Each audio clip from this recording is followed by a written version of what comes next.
అందరికీ నమస్కారం. మనతో ఉన్నారు ప్రముఖ ఆధ్యాత్మికవేత్త, జ్యోతిష్య మరియు వాస్తు పండితులు బ్రహ్మశ్రీ డాక్టర్ దైవజ్ఞ నెట్టెల ఫణి భాస్కర్ శర్మ గురుగారు ఉన్నారు. మాట్లాడదాం. నమస్కారం గురుగారు. నమస్కారం. ఎలా ఉన్నారు గురుగారు? గురుగారు, జూన్ 2వ తారీఖు గురుగ్రహం మారబోతుంది. మామూలుగానే గురు అనుగ్రహం ఉంటే అన్ని మనకి బాగుంటాయి జీవితంలో అంటూ ఉంటారు.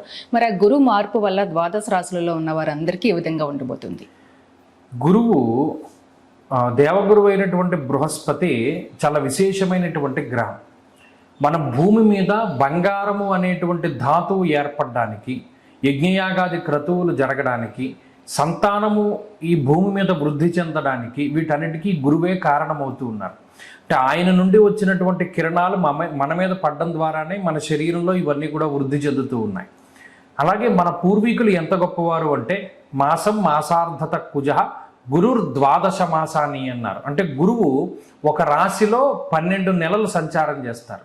అంటే మేషరాశి నుండి మొదలుపెట్టి 12 నెలలు మేషంలో ఉంటారంటే ఒక సంవత్సరం. మరలా తిరిగి మేషరాశిలోకి రావడానికి ఆయనకి 12 సంవత్సరాలు టైం పడుతుంది. ఇదే ఎగ్జాక్ట్ టైము మీరు కావాలంటే గూగుల్లో కూడా సెర్చ్ చేసుకోండి. సూర్యుడి చుట్టూ గురుడు తిరగడానికి పట్టేటువంటి కాలం ఎంత అంటే 12 సంవత్సరాలు రమారమిగా ఉంటుంది.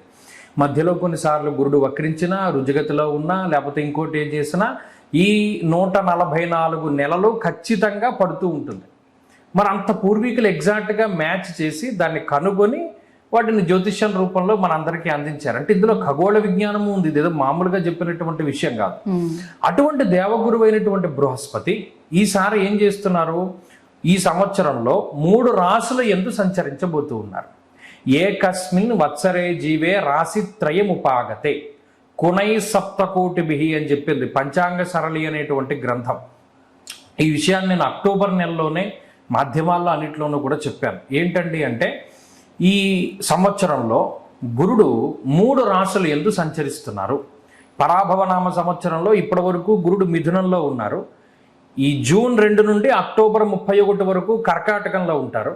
అక్టోబర్ 31 నుండి మరలా డిసెంబర్ నెల వరకు సింహంలో సంచరిస్తారు. అంటే 3 రాశుల్లో.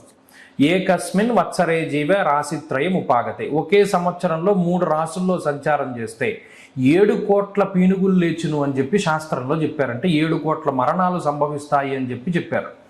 మీరు అందుకనే గుర్తుపెట్టుకోండి, ఈ మన ఫిబ్రవరి మార్చి ఆ ప్రాంతం నుండి ఏదో ఒక సమస్య ప్రజలకి. పెట్రోల్ లేదంటాడు, లేకపోతే గ్యాస్ లేదంటారు, యుద్ధం ఉంది అంటారు, లేకపోతే ఎండలు పెరిగిపోతున్నాయి, హీట్ వేవ్స్ వస్తున్నాయి అన్నారు, ఏదో హంటా వైరస్ అన్నారు, స్వైన్ ఫ్లూ అన్నారు, మననేమో మొన్న ఎబోలా మళ్ళా వచ్చిందన్నారు. ఇలా ప్రపంచాన్ని కుదిపేసేటువంటి వైరస్లు ఇటువంటివన్నీ మళ్ళా వస్తూ ఉన్నాయి. అంటే అన్ని కోట్ల మంది ప్రజలు ఇబ్బంది పడేటువంటి పరిస్థితులు ఉన్నాయి. సరే, ఇది దేశకాలమాన పరిస్థితుల రీత్యా అందుకని బంగారం ధరలు ఫ్లక్చువేట్ అయిపోతూ ఉన్నాయి. మరి గురుడు బంగారానికి కారకుడు. ఇవన్నీ ఎందుకు జరుగుతున్నాయంటే ఈ గురుడు మారడం వల్లే. మరి అటువంటి గురుడు మారుతూ ఉన్నప్పుడు ఎప్పుడు గురుడు మారినా కొన్ని రాశుల వారికి విపరీతమైనటువంటి రాజయోగాన్ని ఇస్తాడు. ఇప్పుడు ఆ రాశుల గురించి మనం మాట్లాడుకుందాం. ప్రప్రథమంగా గురుడు ఈ సంవత్సరంలో మారేటువంటి స్థితిలో యోగించేటువంటి రాశి మిథున రాశి. మిథునం వాళ్ళకి 2వ స్థానంలో గురుడు యోగిస్తారు. కన్యా రాశి వారికి లాభస్థానం అందు యోగిస్తారు. తర్వాత వృశ్చిక రాశి వారికి భాగ్యమందు యోగిస్తారు. మకర రాశి వారికి సప్తమంలో యోగిస్తారు. తదుపరి మీన రాశి వాళ్ళకి 5వ స్థానమందు యోగిస్తారు. అంటే 12 రాశుల్లో ఈ 5 రాశుల వారికి మాత్రమే గురువు యొక్క బలం ఉన్నట్టు. మిగతా రాశుల వారికి ఎవరికి గురు బలం లేదు. ఈ 5 రాశులు కూడా చాలా తీవ్రంగా దెబ్బతిన్నటువంటి రాశులు. ముఖ్యంగా మీనం వాళ్ళకి అసలు చాలా దారుణమైనటువంటి పరిస్థితులు ఉన్నాయి. మిథునం ఇంకా వాళ్ళు అనుభవించేసి ఉన్నారు. మకరం వాళ్ళు కూడా చాలా ఇబ్బందులు పడి ఉన్నారు. వృశ్చికం అయితే చెప్పనే అక్కర్లేదు, వాళ్ళు పడే బాధలన్నీ కాదు. కన్యా రాశి, ఈ 5 రాశుల వారికి గురుబలం చాలా ముఖ్యమైనటువంటిది. మీరు చూడండి, 5 రోజులు పస్తుండేవాడు కన్నా 13 రోజులు పస్తున్న వాడికి ఆకలి మీద భ్రాంతి పోతుంది. ఎందుకంటే వాడు అలవాటు పడిపోయి ఉంటాడు. 5 రోజులు ఆకలితో ఉన్నవాడు మలమల మాడిపోతూ ఉంటాడు. అలాగే ఈ 5 రాశులు కూడా ఏంటి అంటే ఇంకా విపరీతంగా వీళ్ళు కష్టపడి ఒక మార్గం కోసం ఎదురు చూస్తూ ఉన్నటువంటి రాశులు. వారికి గురుబలం అంటే పంచపక్ష పర్వాన్నాలు పెట్టినట్టు లెక్క. అంత సంతృప్తి కలుగుతుంది. ప్రధానంగా మిథున్ రాశి వారికి 2వ స్థానంలో గురుడు. ఇప్పుడు నేను చెప్పినటువంటి 5 రాశుల వారికి కూడా గురుడు ఏమేమి యోగాలను ఇస్తారో, ఒకటి ఆర్థిక సంపత్తి, మనస్సౌఖ్యం, యశోవృద్ధిం, సౌభాగ్యం చ ధనాగమ. గురుడు సంతానకారకుడు, గురుడు వివాహకారకుడు, గురుడు ఏదైనా శుభ కార్యక్రమాలు చేయడానికి కారకుడు, తీర్థయాత్రలకు వెళ్ళడానికి కారకుడు. అలాగే గృహం, మాతృబలం, సుఖంగా జీవించడానికి, అలాగే వాహనాలు కొనుగోలు చేయడానికి, గృహ సంబంధమైనటువంటి కొనుగోలు చేయడానికి, లేకపోతే ఎవరిదైనా తాకట్టు పెట్టినటువంటి బంగారాన్ని విడిపించుకోవడానికి, లేదా కొత్తగా బంగారాన్ని కొనుగోలు చేయడానికి, కోర్టు కేసులు నెగ్గడానికి, లేదా ఇందాక చెప్పినట్టు వివాహాది శుభ కార్యక్రమాలు జరగడానికి, సంతానం లేనటువంటి వారికి సంతానం రావడానికి, యజన, కీర్తి, గృహ, కాంచన, మనకి ఏమైనా ప్రమోషన్లు అవి రావడానికి, ఉద్యోగం రావడానికి ఏదైనా గురుడు ఇవ్వవలసిందే. ఎన్ని రకాలైనటువంటి ప్రయోజనాలు ఉన్నాయో అన్ని రకాల ప్రయోజనాలు గురుడు ఇస్తారు. కాబట్టి 5 రాసుల వారికి పరిపూర్ణంగా గురుబలం అనేటువంటిది ఉన్నది. చక్కగా వినియోగించుకోవాలి. ఎప్పటి వరకు ఉంటుంది ఇది? జూన్ 2 దగ్గర నుండి అక్టోబర్ 31 వరకు ఉంటుంది. దాదాపుగా అప్పటి వరకు ఉంటుంది. మళ్ళా నవంబర్ 1 దగ్గర నుండి గురుడు సింహంలోకి వెళ్ళిపోతారు. అయితే 2 నెలలే ఉంటారు కాబట్టి తర్వాత మళ్ళా కర్కాటకంలోకి వచ్చేస్తారు. కాబట్టి నెక్స్ట్ ఇయర్ జూన్ వరకు ఇదే 90% కొనసాగుతుంది. కాబట్టి ఈ 5 రాసుల వారికి గురుబలం ఉంటుంది. ఇంకా మిగతా రాసుల వారికి గురుబలం లేదు.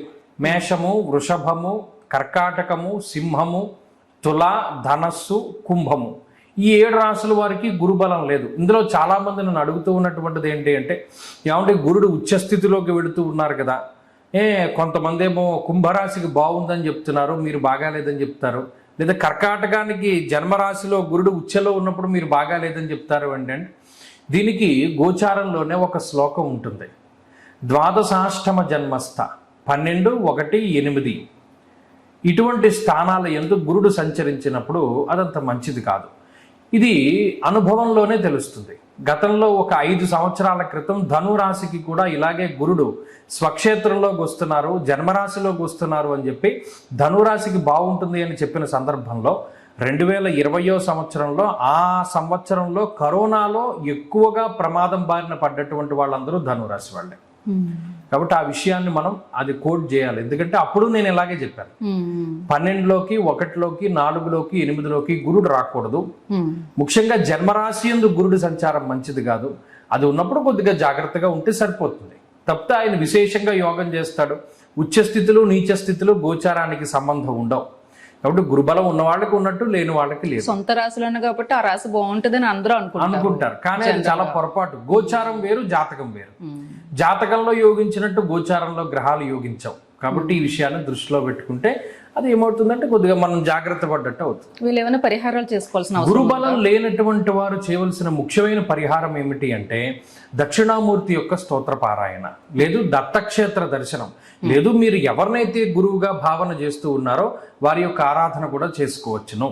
గురువారం నాడు ప్రత్యేకించి శనగలు కానీ, శనగపప్పు కానీ, శనగపిండితో చేసినటువంటి పదార్థాన్ని దానం చేయాలి. అలాగే పసుపు రంగు పళ్ళు, పసుపు రంగు స్వీట్లు, పసుపు రంగు వస్త్రము, పువ్వులు, ఇటువంటివి ఏవైనా సరే దానం చేయవచ్చు.